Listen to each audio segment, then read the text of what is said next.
You are a flawed human being like everyone else. You will not only have greater empathy and acceptance of people, but you will have the key to altering your own negative patterns. These entries will show you that by confronting your deepest fears about mortality, you can open yourself up to the truly awesome, absorbing its sublimity. The entries have been culled from 5 of my books, and from part of the book I am currently working on, The Law of the Sublime, from interviews and talks over the years, and from blog posts and online essays I have written. At the end of each entry, I share the title and the chapter of the book the entries come from, so that you can deepen your study on any specific idea. Each month has a specific title and sub-theme, and begins with a short essay. These essays illustrate the connection of the ideas in my books to my own experiences, the hardships that I have encountered, and the realistic lessons I have derived from them. This book can be read in a pick-and-choose manner, skipping around as you desire, fitting the ideas to your own issues at this particular moment in your life. But it is best to read the daily laws from cover to cover, beginning with whichever date the book happens to land in your hands. In this way the book will immerse you in each subject, infiltrating your mind, and helping you develop the essential habit of seeing things as they are. As part of this habit, it's best to take notes as often as you can, relating the entries to your own experiences past and present. And it's even better to occasionally put some of the ideas into practice and reflect on the real-world experiences that ensue. Finally, consider the daily laws as a kind of Bildungsroman. The Bildungsroman, from the German meaning a development or education novel, was a literary genre that began in the 18th century and continues into the present. In these stories, the protagonists, often quite young, enter life full of naive notions. The author takes them on a journey through a land teeming with miscreants, rogues, and fools. Slowly, the protagonists learn to shed themselves of their various illusions as the real world educates them. And they come to see that reality is infinitely more interesting and richer than all the fantasies they had been fed on. They emerge enlightened, battle-tested, and wise beyond their years. The daily laws will take you, the protagonist, on a similar journey through a land full of dangerous and toxic types of people, helping you shed your illusions and hardening you for the battles ahead so that you may find solace and pleasure in seeing people and the world in their true light. We are not provided with wisdom, we must discover it for ourselves, after a journey through the wilderness which no one else can take for us. The lives that you admire, the attitudes that seem noble to you are not the result of training at home, by a father, or by masters at school. They have sprung from beginnings of a very different order, by reaction from the influence of everything evil or commonplace that prevailed round about them. They represent a struggle and a victory. January. Your life's task. Planting the seeds for mastery. All of us are born unique. This uniqueness is marked genetically in our DNA. We are a one-time phenomenon in the universe. Our exact genetic makeup has never occurred before, nor will it ever be repeated. For all of us, this uniqueness first expresses itself in childhood through certain primal inclinations. They are forces within us that come from a deeper place than conscious words can express. They draw us to certain experiences and away from others. As these forces move us here or there, they influence the development of our minds in very particular ways. Let us state it in the following way. At your birth a seed is planted. That seed is your uniqueness. It wants to grow, transform itself, and flower to its full potential. It has a natural, assertive energy to it. Your life's task is to bring that seed to flower, to express your uniqueness through your work. You have a destiny to fulfill. The stronger you feel and maintain it as a force, a voice, or in whatever form, the greater your chance for fulfilling this life's task and achieving mastery.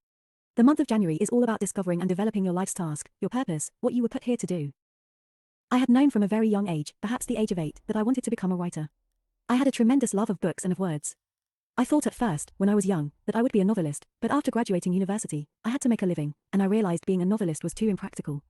And so, living in New York, I drifted into journalism as a way to at least make a living. Then one day, after several years of working as a writer and editor, I was having lunch with a man who had just edited an article I had written for a magazine. After downing his third martini, he finally admitted to me why he had asked me to lunch. You should seriously consider a different career, he told me.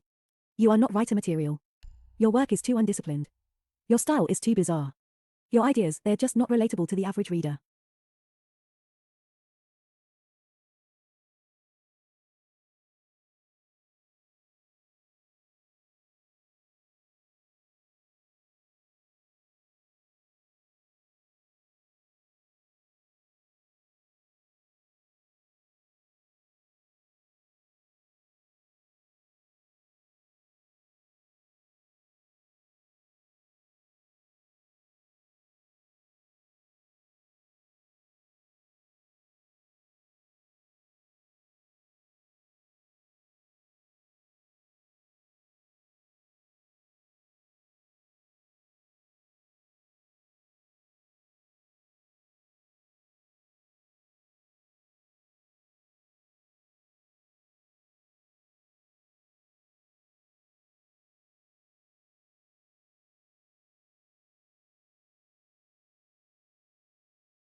jobs, all the horrible bosses that I had dealt with.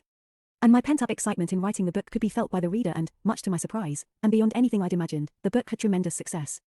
Now looking back on all this some 25 years later, I realized that thing that was pushing and guiding me, that I mentioned earlier, was a sense of purpose, a sense of destiny. It was like this voice inside of me whispering, don't give up. Keep trying. Keep trying. This voice, which had first appeared to me as a child, was guiding me toward my life's task. It took many years, many experiments, many mistakes, and obstacles, but it kept me advancing and oddly hopeful. And now, many books later, I remain dedicated to that task. Like every person, I still need that sense of purpose to guide me, day in and day out. Each book I write has to feel like it's part of that destiny, like it was meant to happen. And this sense of purpose I've had for my whole life that became so much clearer 25 years ago is what I believe has guided me through all the hard moments in my life. And I think it could do that for anybody, once you sense it within you, once you search for it. The real lesson here is that it took me learns. And so, it can come even later in life, in your 30s or 40s, or beyond. But my existence forever changed the moment I embraced my life's task. January 1st. Discover your calling. Everyone holds his fortune in his own hands, like a sculptor the raw material he will fashion into a figure. But it's the same with that type of artistic activity as with all others, we are merely born with the capability to do it. The skill to mold the material into what we want must be learned and attentively cultivated. You possess a kind of inner force that seeks to guide you toward your life's task, what you are meant to accomplish in the time that you have to live. In childhood this force was clear to you. It directed you toward activities and subjects that fit your natural inclinations, that sparked a curiosity that was deep and primal. In the intervening years, the force tends to fade in and out as you listen more to parents and peers, to the daily anxieties that wear away at you. This can be the source of your unhappiness, your lack of connection to who you are and what makes you unique. The first move toward mastery is always inward, learning who you really are and reconnecting with that innate force. Knowing it with clarity, you will find your way to the proper career path and everything else will fall into place.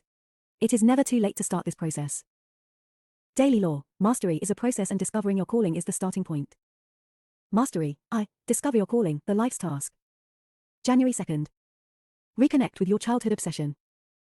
When Marie Curie, the future discoverer of radium, was 4 years old, she wandered into her father's study and stood transfixed before a glass case that contained all kinds of laboratory instruments for chemistry and physics experiments. She would return to that room again and again to stare at the instruments, imagining all sorts of experiments she could conduct with these tubes and measuring devices. Years later, when she entered a real laboratory for the first time and did some experiments herself, she reconnected immediately with her childhood obsession. She knew she had found her vocation. Daily Law, you were obsessed with it as a child for a reason. Reconnect with it. Mastery, discover your calling, the life's task. January 3rd. The voice.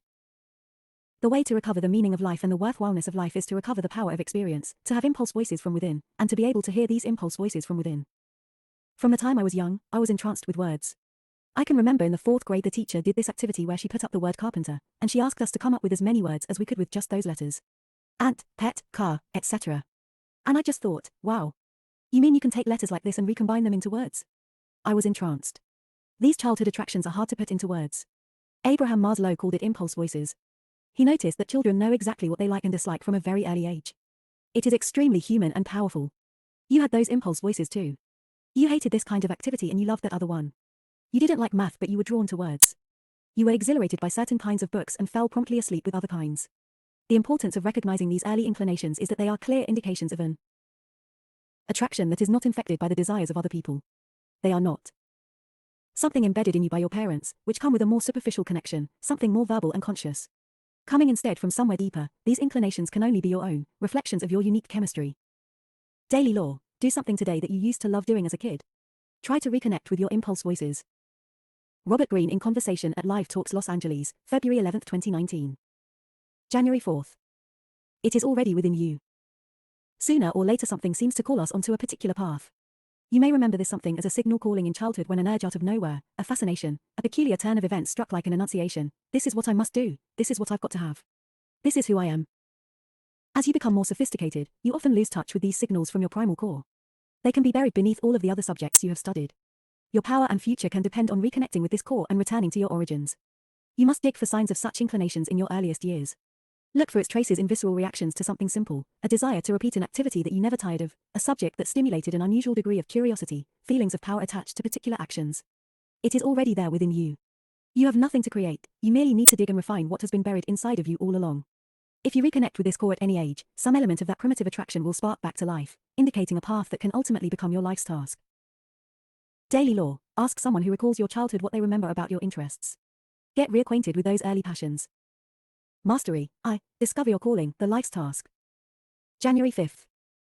Know what you read, drawn to and immerse yourself in it. The contemporary anthropologist linguist Daniel Everett grew up on the California-Mexico border, in a cowboy town. From a very early age, he found himself drawn to the Mexican culture around him. Everything about it fascinated him, the sound of the words spoken by the migrant workers, the food, the manners that were so different from the Anglo world. He immersed himself as much as he could in their language and culture. This would transform into a lifelong interest in the other, the diversity of cultures on the planet and what that means about our evolution. Daily Law, what's something you've always felt a pull toward? Dive deep into it today. Mastery, I, discover your calling, the life's task. January 6th. Change is the law. In dealing with your career and its inevitable changes, you must think in the following way. You are not tied to a particular position, your loyalty is not to a career or a company. You are committed to your life's task, to giving it full expression. It is up to you to find it and guide it correctly. It is not up to others to protect or help you. You are on your own. Change is inevitable, particularly in such a revolutionary moment as ours. Since you are on your own, it is up to you to foresee the changes going on right now in your profession.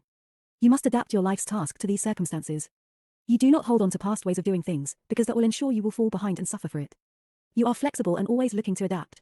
If change is forced upon you, you must resist the temptation to overreact or feel sorry for yourself. Before he became the great boxing trainer, Freddie Roach was forced to retire from boxing.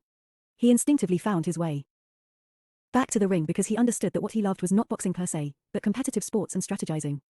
Thinking in this way, he could adapt his inclinations to a new direction within boxing. Like Roach, you don't want to abandon the skills and experience you have gained, but to find a new way to apply them. Your eye is on the future, not the past. Often such creative readjustments lead to a superior path for us. We are shaken out of our complacency and forced to reassess where we are headed. Daily Law, adapt your inclinations. Avoid having rigid goals and dreams. Change is the law. Mastery, I, discover your calling, the life's task. January 7th. Money and success. For many people, the pursuit of money and status can supply them with plenty of motivation and focus. Such types would consider figuring out their calling in life a monumental waste of time and an antiquated notion. But in the long run, this philosophy often yields the most impractical of results. We all know the effects of hyperintention. If we want and need desperately to sleep, we are less likely to fall asleep. If we absolutely must give the best talk possible at some conference, we become hyper-anxious about the result, and the performance suffers. If we desperately need to find an intimate partner or make friends, we are more likely to push them away. If instead we relax and focus on other things, we are more likely to fall asleep or give a great talk or charm people. The most pleasurable things in life occur as a result of something not directly intended and expected. When we try to manufacture happy moments, they tend to disappoint us. The same goes for the dogged pursuit of money and success. Many of the most successful, famous, and wealthy individuals do not begin with an obsession with money and status. One prime example would be Steve Jobs, who amassed quite a fortune in his relatively short life. He actually cared very little for material possessions. His singular focus was on creating the best and most original designs, and when he did so, good fortune followed him. Daily Law, concentrate on maintaining a high sense of purpose, and the success will flow to you naturally. The Laws of Human Nature, 13, advance with a sense of purpose, the law of aimlessness. January 8th. Occupy your own niche. As a child growing up in Madras, India, in the late 1950s, V.S. Ramachandran knew he was different.